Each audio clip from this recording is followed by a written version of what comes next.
Magandang araw mga manay, welcome sa aking kusina at ngayong araw na to ay gagawin natin ang isa sa mga nire-request ninyo kung paano ba magluto ng low carb ube cheese pandesal na matagal nyo nang nire-request. So ngayon magi-start na tayo gumawa o ituturo ko sa inyo ang pinakamasarap na low carb ube cheese pandesal na pwede ninyong pagkakitaan at syempre sa mga nagpapapayat dyan, bagay na bagay sa ito dahil hindi ka magugutom, kakain ka pero hindi ka tataba. Kaya tara na, atin ang simulan. Ngayon, narito na sa ating harapan yung mga kailangan nating sangkap para sa ating paggawa ng low carb ube cheese pandesal. So meron tayong coconut flour. So ang gamit ko pong brand ng coconut flour ay mula sa Baking Essentials. Ayan, pinakita ko na po yan sa kabilang channel ko. Ito po ay ginagamit sa pagbibake ng cookies, cakes, puto cheese, or anything na gusto mong kainin. Abangan mo yan dito sa ating channel. At isi-share po natin yan sa mga nagre-request ng pang keto. Ayan. Tapos, yung ating pang thicker para hindi crumbly. So, gagamit po tayo ng santan gum. So, ito po yan mula sa Baking Essentials. Ang santan gum po ay nagbibigay ng thicker. Ito po ay ginagamit sa pagbibake.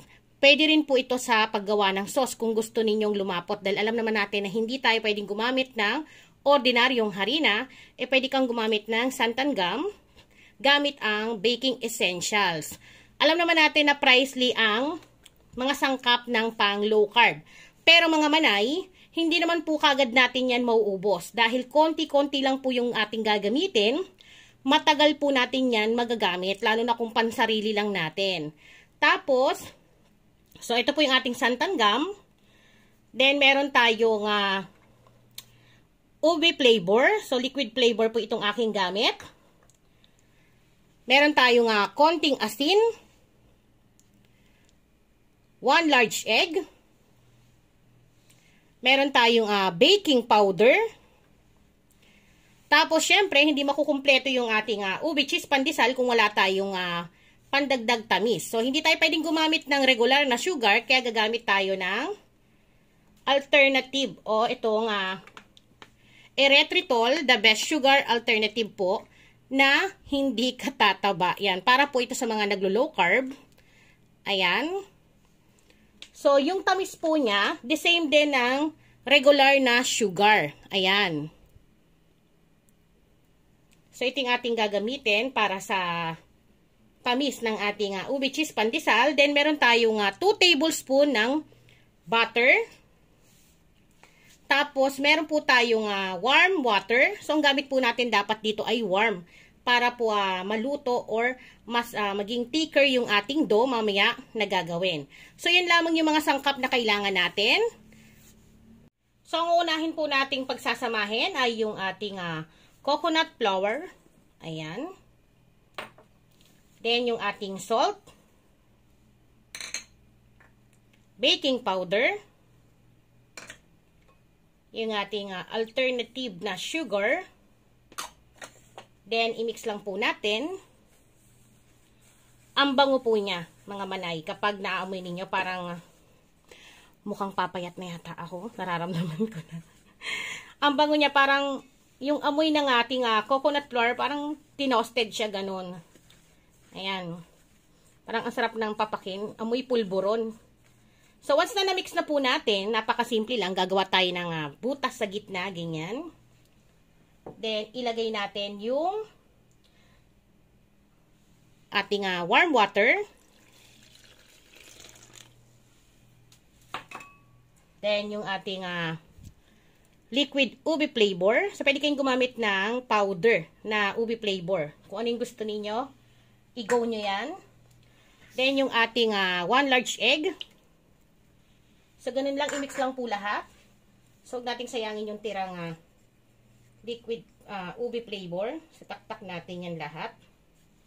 Ayan. Then, i-mix lang po natin. Tapos, sama-samahin na po natin yung mga sangkap. Pagsama-samahin. Ayan. So, ganyan lamang po kasimple. Para tayong gumagawa rin ng ordinaryong dough ng ating bread. Pero dahil, sinabi ko nga sa inyo, igagawa tayo ng pang low carb. Dahil nahiya naman ako sa inyo, marami daw tumaba.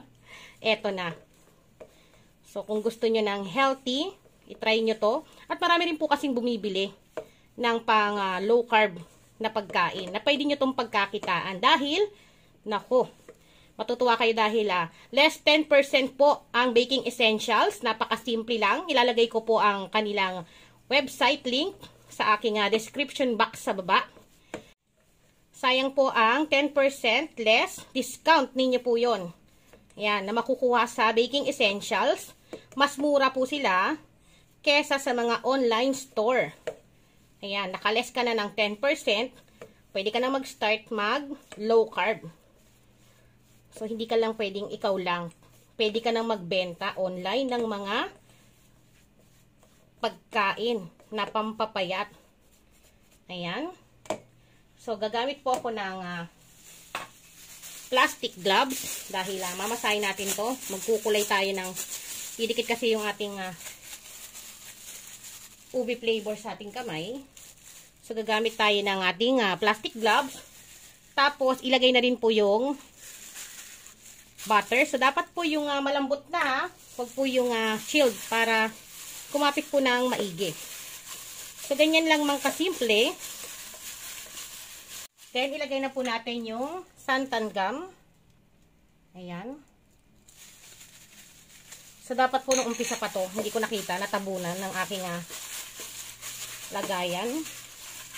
So, i-mix lang po ng maigi para siya po yung magtatanggal ng pagka-crumbly ng ating coconut flour.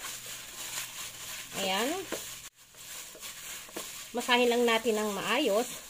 So, ito po yung kagandahan kapag merong santan gum. Ayan o.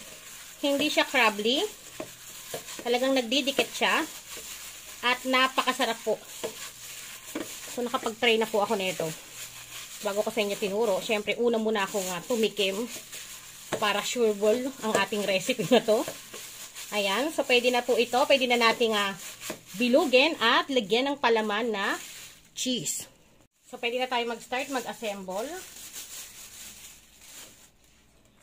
So, meron na po tayong cheese dito. Sa cheese naman po, any brand na nais ninyo, pwede ninyong gamitin. Nasa inyo kung gaano kalaki yung gusto niyo. Mas malaki, mas masarap, mas cheesy yung ating ube cheese pandesal.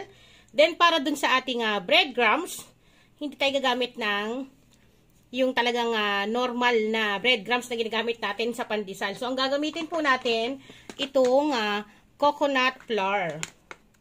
So, kukuha lang tayo ng konti. Lagyan natin dito. So, ganito po yung kanyang texture. Papakita ko sa inyo. Ayan, pinong-pino po siya. Kita ba? So, yan. Lagay lang tayo ng konti. Yan, 1 tablespoon lang. Kasi marami na po yan. Then, pwede na tayong mag-start. So, napakasimple lang. Pwede kayong gumamit ng sukatan or pwede yung timbangin yan para pare-parehas ang laki. So, meron na tayong, dito ko siya i-bake. Ayan. So, pwede nyo pong timbangin kung pambenta. Ngayon, dahil ito po ay pangkain lang namin, kahit huwag nyo nang timbangin. Ayan.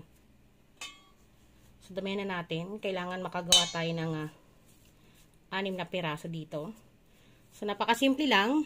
Para lang normal na gumagawa tayo ng pandesal. Maglalagay tayo ng cheese sa loob. Tapos, bilugin po ng ganyan. So, ang kinaibahan lang po ng ordinaryong yung original na pandesal, yung dough, nababanat. Ito, hindi. So, hindi siya babanat. I-mix lang ninyo ng ganyan kasimple. Tapos, isasawsaw niyo po rito sa ating coconut flour. Ayan. Ganyan lang kasimple. Tapos, diretso na sa ating gagamiting pan.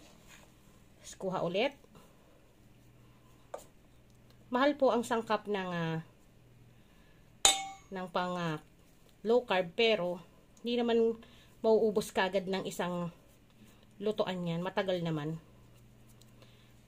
Tapos lagay po tayo. So, ilalagay ko po dyan sa aking description box sa baba yung link para makapag-order kayo online. Dahil alam kong matagal nyo na itong hinihintay at request nyo na to dahil tumaba kayo ng dahil sa akin. So, ayan, ganyan lang kasimple.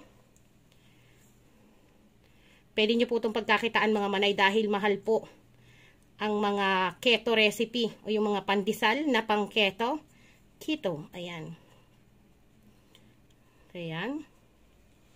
Pwede kayo mag-start magnegosyo.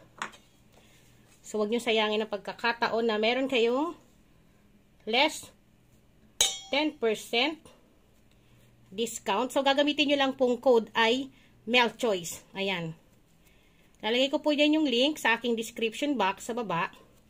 Tapos, kapag nag-order kayo sa kanila online, ilagay nyo lang po yung code na MELCHOICE. At automatic, meron po kayong less 10%.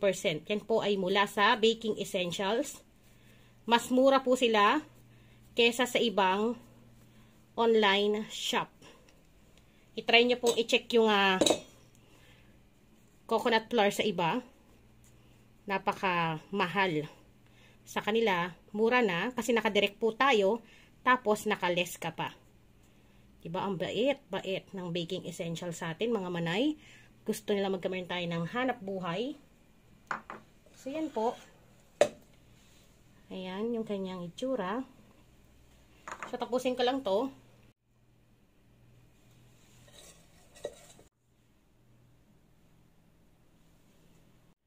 So, yan, tapos na po tayong mag-assemble ng ating low-carb ube cheese pandesal. So, nakagawa tayo ng 6 na piraso ng ube cheese pandesal natin. So, hindi na po natin to kailangan pang i-proofing o paalsahin kasi ginamit po natin is baking powder. So, ito po ay rekta ng diretso po sa ating oven. So, yung oven po natin dapat nakapag-preheat po tayo ng 150 Celsius ang init. Ibibake po natin to ng 20 to 25 minutes. Mas matagal po yung baking ng low-carb recipe.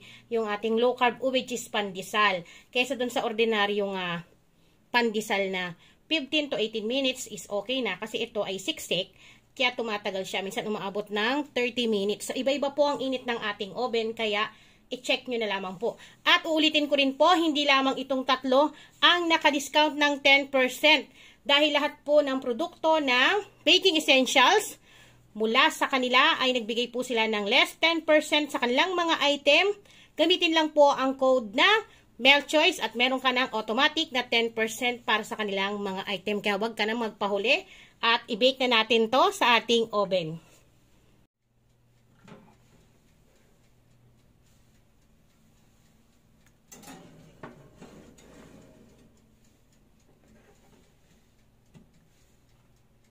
After 25 minutes, ito na po ang ating low-carb ube cheese pandesal. Napakabango po niya habang binibake. Ayan. Pumuputok-putok ang ating ube cheese pandesal. So, dahan-dahanin natin dahil mainit-init pa talaga. Akala mo crinkles, no? So, normal lang po na ganito ang alsa ng low-carb ube cheese pandesal. Ito na ang ating homemade low-carb ube cheese pandesal. So, akala ninyo crinkles, no? Hindi po yung crinkles. So, normal lang po na nagbibitak po ang ating ube cheese pandesal dahil ang ginamit po natin is low-carb na sangkap. So, gumamit nga tayo ng coconut flour. So, ang coconut flour po kasi, yung kanyang texture is crumbly. Hindi po katulad ng normal na harina na ginagamit po talaga na dough para sa paggawa ng ating pandesal na yung nag-i-elastic, yung dough. Eh, yung ating coconut flour, nakita ninyo, para siyang clay na nadudurog. Ganun po yung texture niya. Kaya hindi natin makukuha ng ganun kaparehas ng normal na tinapay. Pero yung sarap, masasabi ko na 100% na napakasarap. Parang normal lang din na bread, pero mas masarap nga siya. Kasi yung amoy po niya, parang pulburon. Ayan. Tapos, may cheese pa. Panalong-panalo. Pwede nyo po kasing itong ipang baon, ipang snack, lalo na dun sa mga gustong magpapayat. Nasabi ko nga, hindi mo kailangan magutom.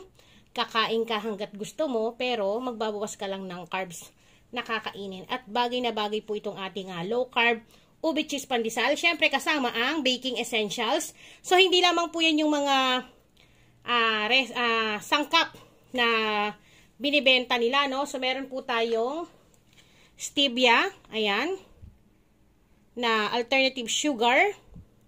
So, isa po ito sa may kita nyo sa kanilang website na pwede nyong orderin online with 10% less. So, naka-discount po kayo ng 10%. Gamitin lang ang code na MelChoice. Then, yung kanilang almond flour, ayan, na ginagamit din po for baking. Tapos, alam ko naman, di ba, gusto pa rin natin kumain ng matatamis, like chocolates, na hindi tayo tataba. So, pwede kayong mag-avail sa kanila ng, ayan, dark chocolate. So, ito po ay ginagamit sa cookies, sa cake, sa paggawa ng icing. Pwede rin po itong kainin, direkta. So, wala ka na ditong idadagdag, hindi ka tataba. Pero, yun nga, kasi dark chocolate po ito, na pwede nating kutkutin kung nakikrave po tayo sa chocolate. So, yun lamang po. So, atin ang tikman, syempre. So, tikiman time na. Ito yung napakasarap na parte. At syempre, mas lalo na sa akin dahil pasok na pasok sa akin to. Feeling ko po parang papayat na ako. Feeling ko pa lang pero hindi ko pa po nakikita sa katawan ko dahil nakatatlong gawa na po ako nito. Binabaon ko siya. So, ayan po yung kanyang natin. Wow, pumuputok-putok at wow! Sarap. Diba? Bagay na bagay po ito sa mainit na dark coffee. So, kuha po ako ng lagayan. Para hindi tayo dugyot. Ayan, kita naman ninyo. Yan po yung kanyang itsura sa loob. Cheesy. Wow. Panalo. So, atin ang tikman.